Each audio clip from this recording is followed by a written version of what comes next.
Hey, good morning, everyone.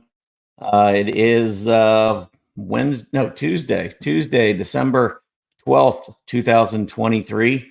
Welcome to this edition of Trading Places Live. I'm Tom Bowley, Chief Market Strategist here at Earnings Beats, and I'll be your host for the next 30 minutes or so as we check out what's going on in the market. We did have a big CPI report that was just released about 30 minutes ago. Really no big shakes. It came in really as expected. I think the headline PPI number or headline CPI number was 0.1% increase, and the expectation was for flat. So maybe there was a little bit of a tick to the upside in what was expected, but at the core level of CPI, there was it came in as expected, rising 0.3%. So no real shakes there. Initially, we saw a pretty nice pop to the upside. Looked like the market was going to get off to a really nice start today. And as I was just checking out futures a couple minutes ago, it looked like a lot of those gains had been given up, and we were closer to the flat line. So we'll see how we open heading into the opening bell. But we do have some warning signs. We got some really good news. So we got a little bit of a mixed picture. I mean, make no mistake, I'm bullish. I think everybody out there knows I've been bullish throughout 2023 with some hiccups along the way. Did turn a little cautious back in July. Didn't really know how long the weakness might last, but I did feel like we were going to have some issues to try to navigate for at least a period of time, and turned into a 3-month correction where we lost more than 10% of our major indices points.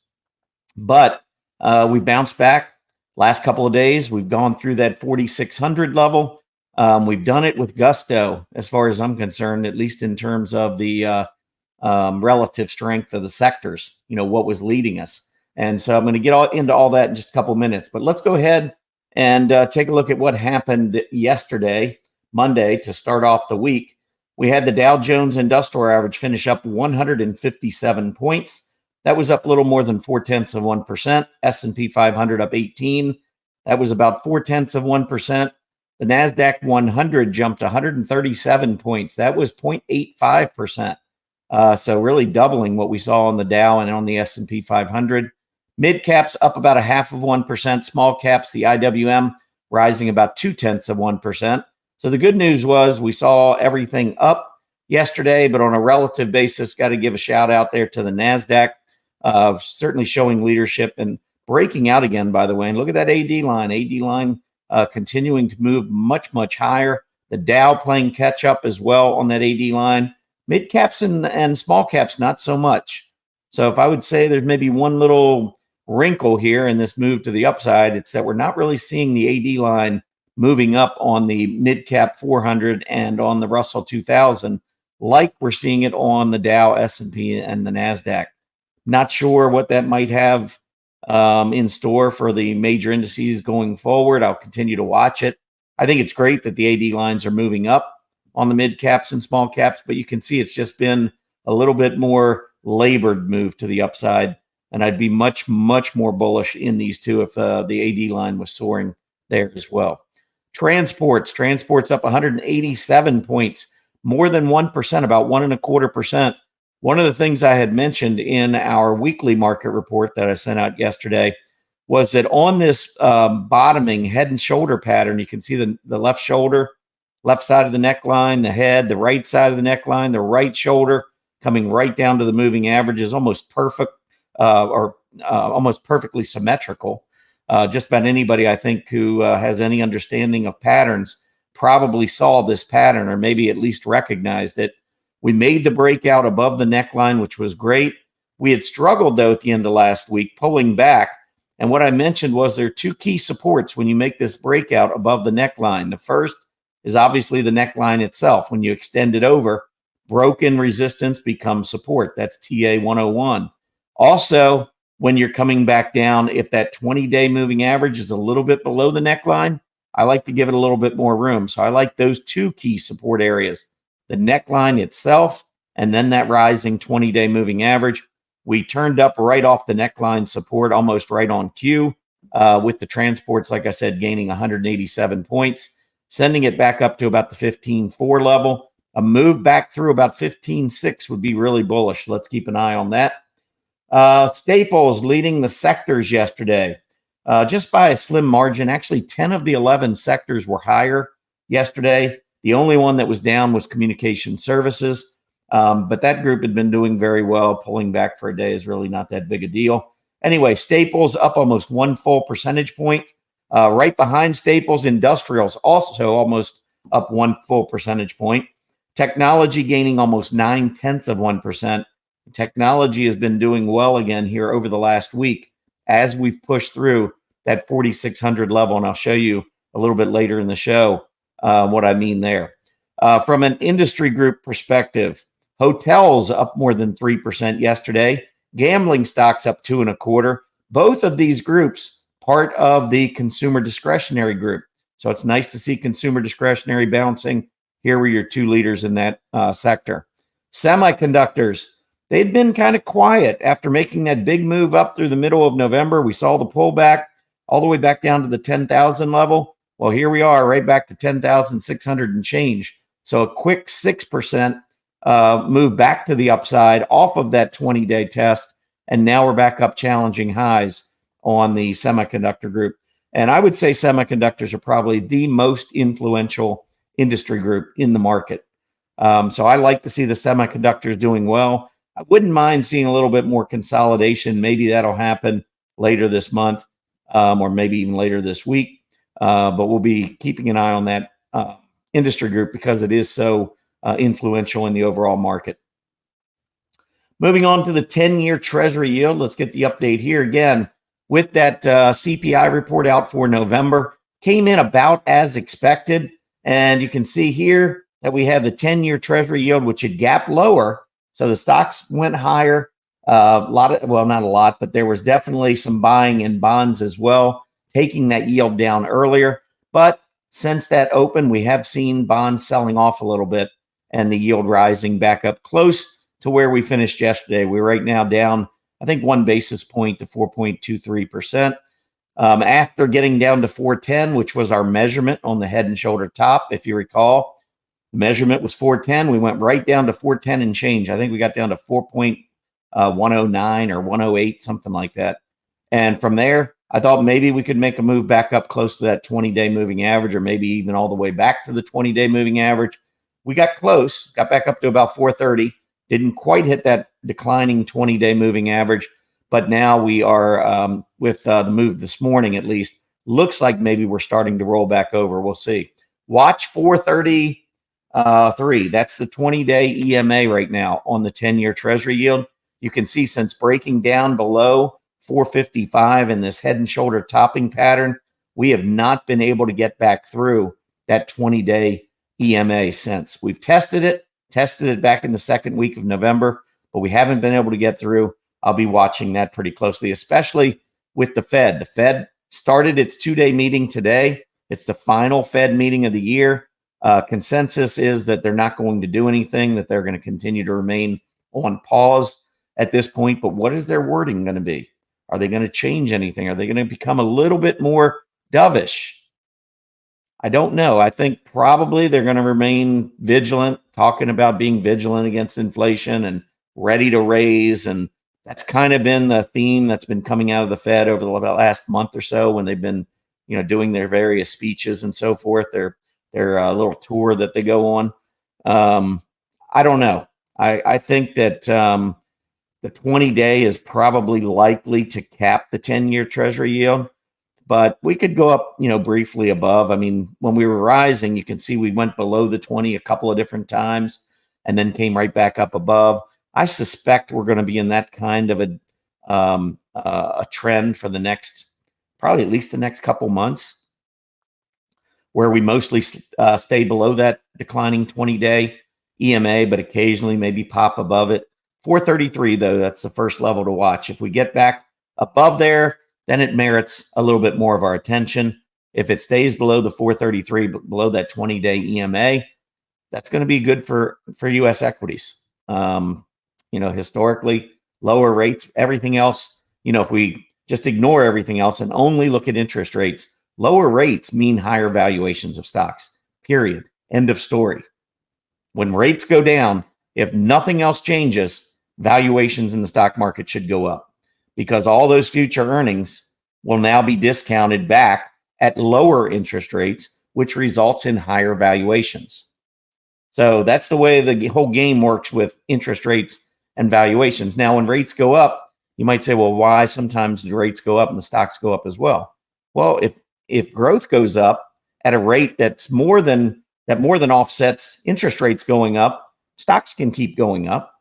And if rates are coming back down, and they're coming back down because of perhaps a weaker economy down the road, profits, guidance can be lowered. And all of a sudden, we could see the rates coming down and stock market coming down.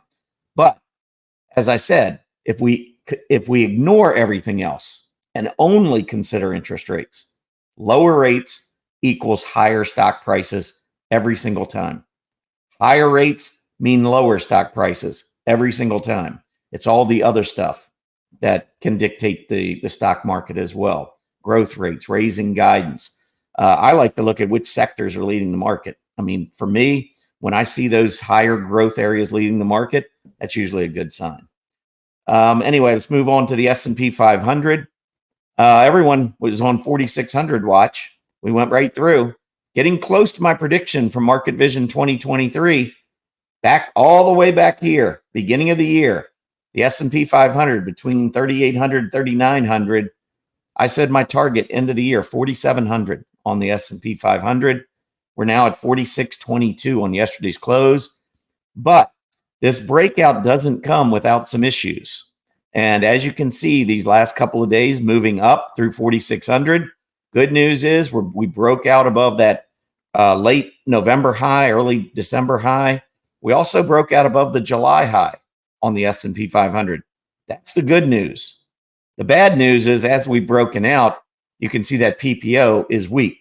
Now, some like to jump right in and look at divergences and say, oh, it's a negative divergence, I'm selling.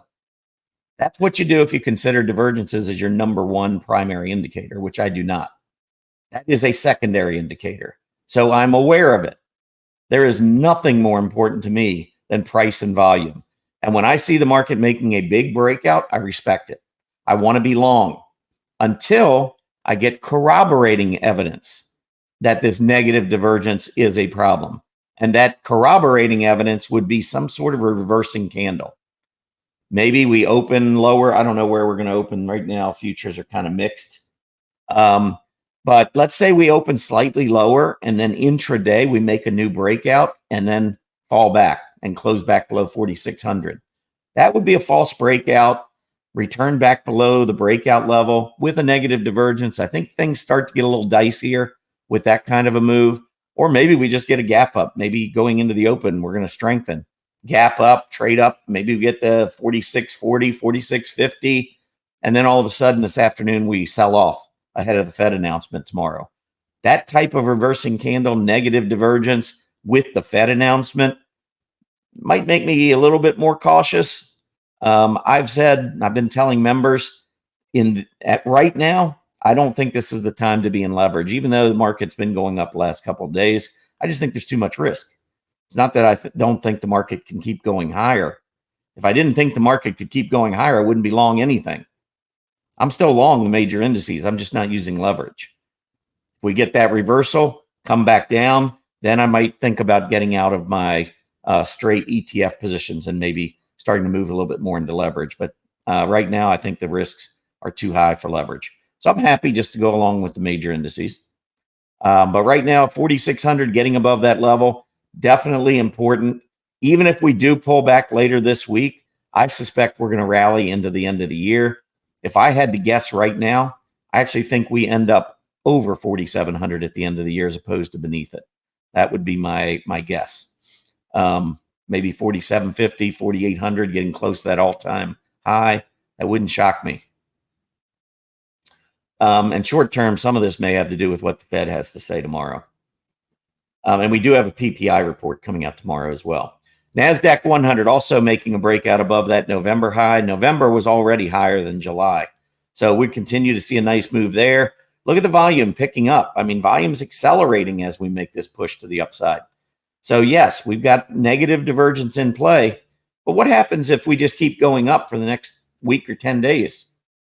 I mean, historically, this isn't a good week, but historically, it hasn't gone down every year. It's a tendency for the market to struggle this week, but it's certainly not a guarantee. It's nowhere near a guarantee. What if we keep going higher? I mean, these divergences can be eliminated. See it all the time. So I would not be looking at this negative divergence and saying, hey, the market has to go back down. It may go back down, and there are other reasons why it could go back down, namely options expire this Friday, and we got a lot of in-the-money call premium. We're going to talk about that with our members later tonight. We do a monthly max pain event. Every calendar month, we do it the Tuesday before the third Friday. Mark your calendar. Tuesday before the third Friday. So what is this huge rally from the last 6 weeks going to mean as we head into options expiration? Remember, as the market goes up, a lot of folks just pouring into calls. What are market makers doing? Selling those calls. So if you sell the calls, you really want the market to come back down. My guess is, and I think it's a pretty educated guess, market makers, when they sell those calls, are probably buying the stock at the same time. That's a covered call strategy. So they can't lose money if the market keeps going up. But what if the market goes up, gets a little tired? Maybe the Fed says something, or maybe we just get closer to option expiration. We run out of buyers, and the sellers, including market makers, start to throw more and more resources on the sell side. So they could sell their stock and then drive prices lower, make money on the short side after having made money on the long side, and then save money on the options. I mean, for market makers, it's a win-win-win. So we can't rule out the possibility that at some point this week, we do have a reversal to the downside. So lots going on in the short term. Make no mistake, long term, I'm bullish. I don't want anyone to say, well, you can't be bullish and bearish. Yes, you can. You can be long-term bullish and short-term cautious. I mean, there are times when the market's going up and I'm heavily into leverage. Other times, market's going up and I'm just simply in regular ETFs and I think it's too risky for leverage. There are other times when we have rallies in a bear market that I may not be in at all. I'm just simply waiting for a top to short again. So not every uptrend's the same. But I do believe that the market is going higher. I'm bullish as we head into the end of the year. But short term, let's get past the 15th and then see what we have. All right, IWM continues to make a nice push. I really like what's going on here with the IWM. 190, when we went through that 180, 181 area, I said 190 was the next level, and we're pretty much making a beeline towards 190. If we get through that 190, that would be great. I'd be surprised. I think 190 to 191 right in here could hold back the IWM if, in fact, we get there on this run. Nothing says we have to. We go back to the 20-day. But right now, and look at this PPO. Doesn't have the problems that we see on the QQQ and the SPY. Momentum continues to build here. So I would still look at, in this very short term, the IWM is the best performer of the three. And I would continue, if I were trying to maybe weight the three, consider at least in the short term being overweight the IWM. That's what the charts are telling me. Transports, there's that move off the neckline. See that neckline coming in right around 15.2? Went through 15.2. Where did we pull back to? 15.2. Broken resistance becomes support. That, I mean, if you do anything with technical analysis, if you learned anything, that should be the first thing you learned. When you break through a key resistance level, it's almost like, it's very similar to getting on an elevator. You're on the first floor. Up above you is your ceiling. Once you go through that ceiling, now you're on the second floor, and that ceiling becomes the floor. That's the stock market. That's a pretty good analogy about price support and resistance. You know, if you tried to just jump, if you were able to jump high enough, you'd bump your head on the ceiling. But if you get in the elevator and you go through and you come out, you're going to hold. Hopefully, you're not going to just fall through the floor. That's going to be now your floor. It was your ceiling, now it's your floor. Same thing here. Ceiling, now it's our floor. Now, the only difference I would say in the stock market is a lot of times when you get these patterns and you break out, sometimes you get the little head fakes. You got market makers involved. I think there's a little manipulation that takes place. I used to be a trader that if it broke back down below 15.2, I'd be out. And then I started realizing a lot of times it would go down to the 20-day and bounce and go right back up above where I got out. And so I started learning to say, okay, if I'm going to buy, I'm going to buy on a pullback maybe at the 15.2 level, and I'm either going to save powder for the 20-day moving average, or if I do get in to all of it at this 15.2 level, then I'm going to use my stop as that rising 20-day, close below that. So anyway, I think transports right now looks bullish. Beautiful breakout of a bottoming pattern. Came back down, tested that, and then yesterday bounced as I would expect. So transport's looking pretty good there. All right, let's move on to the chart of the day. We do have this Bowley trend market history up. And in this chart of the day, I'm going to explain to you why it's important that you download that free report and start learning more about history. I'm a historian. I would probably put my research up against the Stock Traders Almanac. I believe in some areas mine's better. I've spent a lot of time. I don't have a book about it, but I do have a PDF that'll tell you at least something about the S&P 500 and some of the trends that you need to be aware of.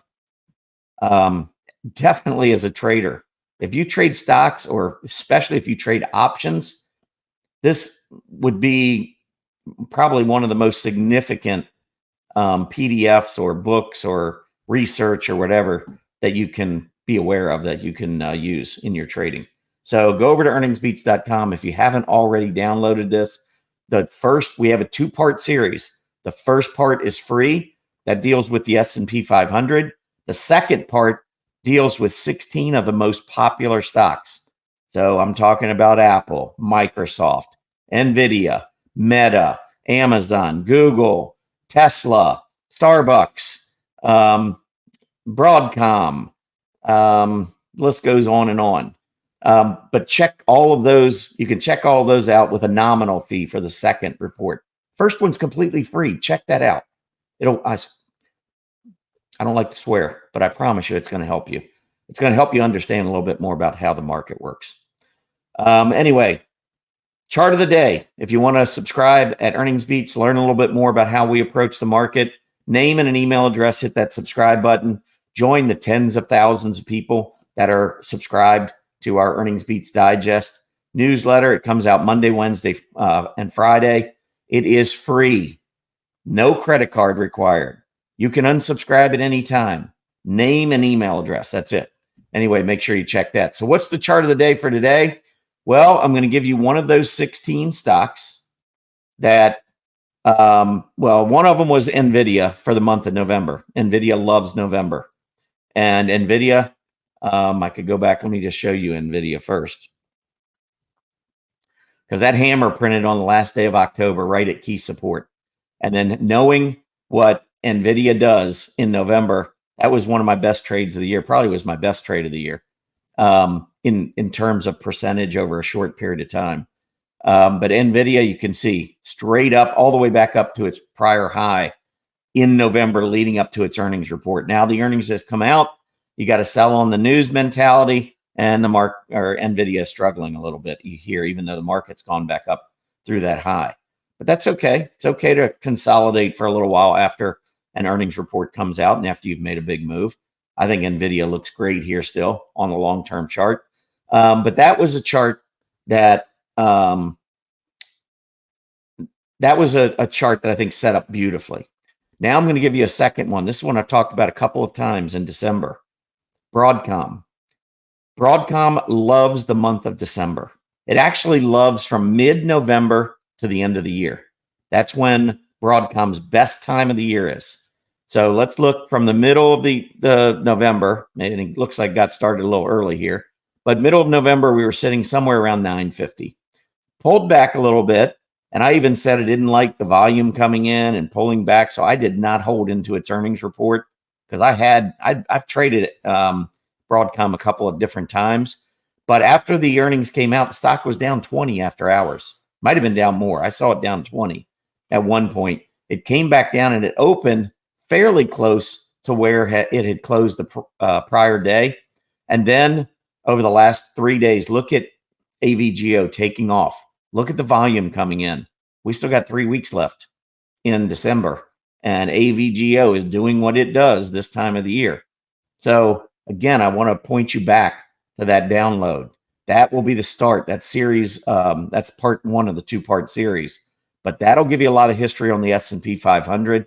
And then if you want some really good historical information on 16 of the most popular stocks, pay the nominal, I think it's $27 to get that second report. The first report is a 7-page PDF. The second report, 70 pages. It's a huge PDF. Gives out a lot of great information. Trust me, one reasonable trade will pay for the $27 fee. Let's keep moving. The S&P 500. I wanted to go back to that because you can see we got up to 4,600, tested that July high, and then we pulled back immediately. But over the last week or so, you can see this pattern kicking back off again, back to the upside. So I thought, okay, what's leading this 5-day move that's taking us back up through a key 4,600 level? Well, if you pull up the sector summary and you go back and you hit 1 week, you can see what's leading. Technology, the number one group. Consumer discretionary, communication services, industrials in the 4 spot, financials are in the 7 spot. 1, 2, 3, 4, and 7 out of 11. Those are your 5 aggressive groups. And as I always say, the 3 biggest, the most aggressive, and the 3 that do the best when the stock market's going higher, technology, discretionary, communication services, these 3 led the advance on a breakout. That is very bullish. It gives me very bullish vibes about this breakout. If we were breaking out and these 3 were losing ground and everything else, the defensive groups were all up here on top, that would be one of those things that my eyebrows would be raising. I'd be like, I don't know about that. But that's not the case. We're breaking out with 3 aggressive groups leading. That is good news for the market. I'll just leave it at that for now. Relative strength. So I went back and I thought, okay, how about over the last week in this breakout? How about the industry groups? And this is my industry group relative strength chart list. And what you can do is you can go into the summary. And usually what happens is it just comes up with the 1 day over here. I changed the period to a week. And this is telling me on a relative basis, not absolute basis, on a relative basis over the last week, what industry groups have had the best performance relative to the S&P 500. And I want you, first of all, the way I number this, all the 002s are the XLY. And then within that, I go 001 to 0021, numbering the industry groups within the XLY. So what I could do is I could hit just the name and sort it. And you can see 001s are all the technology. 002s are all the discretionary. We get down here, 003. 003 is communication services, 004, industrials, and so forth. So that's how the whole thing is numbered. But what I want is the percentage change. And so I want you to look at the sector over the last 5 days, the sectors that are being represented by these industry groups. And let's just go down the list. Discretionary, discretionary, discretionary, technology, discretionary, discretionary, industrials, discretionary, industrials, communication services, technology, discretionary, industrials, technology, communication services, discretionary, technology, discretionary, technology, industrials, staples. Look how far we had to go down to find one group outside of our aggressive sectors. We had to go all the way down. I don't know how many, what is that? Probably 25 industry groups before we finally hit something other than those 5 aggressive groups. This is all the relative strength right here. Pretty impressive stuff. And if you flip it and go down to the bottom, there's one technology. Now you got materials. There's an industrial, energy, industrials, materials, staples, energy, real estate, energy, staples, materials, staples, real estate. You getting the idea? Over the last week, as we made a major breakout, all of the aggressive groups are leading. All the defensive groups, or what I call neutral groups, energy and materials, are lagging. What picture is it painting to you? Because I can only tell you one picture it's painting for me, and it's bullish. All right, last thing. It's 9:30. We're going to wrap up. Oracle reported its earnings. And let's see here. Oracle, well, right now it's down 12. So it has market just opened. And Oracle down 12. They did beat, but they only beat by 2 cents. I didn't see their revenues, and I didn't see their whether or not they lowered guidance. But again, they beat on the bottom line. I'm kind of surprised. I would expect this level down here at 100 to hold, unless there was some sort of a warning. If there was a warning, I don't know, I might reconsider there. But that is a big level on Oracle as we go forward. We had a double top up here. We broke below, the middle part, pretty much made that measurement down to this low. And now we were trying to make our move back up. So I would be watching 100 on Oracle there. So far, maybe trying to make a little bit of a bounce back. All right, let's take a look at what is going on in the market. Where did we open? Mixed. So we got the Dow up 29. We got we got the S&P 500 down 5, still 46.17. Nasdaq up a half point, so basically nothing. Small caps down 0.2%. Mid caps down almost 0.2%, and the VIX is down, even though the S&P is down. So I mean, that VIX down at 12.5 is another one of those signs that are just beating us over the head to be long. That doesn't mean we're not going to have pullbacks from time to time, but anytime you see a VIX, I'm going to say below 17, when it's falling below 17 is really good news. 13 to 17, that range is pretty good. Below 13, the annualized return of all the days that have traded during this secular bull market, when the VIX has been below 13, the annualized return of all of those days is 47%. Between 13 and 17, I believe the number was 37%. And you can find it actually in one of the articles I wrote. But anyway, there's an article I wrote. If you go back, or what are the chances of a crash? This indicator says 0. That's when I did a study of the VIX. And when the VIX is below, honestly, when it's below 20, we do better than the S&P 500's 9% annualized return. So when it's above 20, you got to be careful. And that's what I always preach to our members. When that VIX gets up above 20, I don't care what you think about the market. I don't care how bullish you are. You have to respect anytime that volatility index goes above 20. As it gets 17 to 20, it's like, still, you can be bullish, but just kind of keep an eye on making sure we don't go through 20. 13 to 17 starts to get really bullish. Under 13, extremely bullish. And we're at 1248 right now. Anyway, that's it for me. Everybody have a great day. Be back tomorrow for your next Trading Places Live. I want to give a shout out to all of you that are watching this live on YouTube. We really appreciate that. Those who will be watching the video later today, please give us a like and subscribe to our channel. That will really help us just with the YouTube algorithms and all, trying to get more and more folks to understand maybe a little different way of looking at the market than what CNBC provides. Anyway, have a great day, everybody. Happy trading.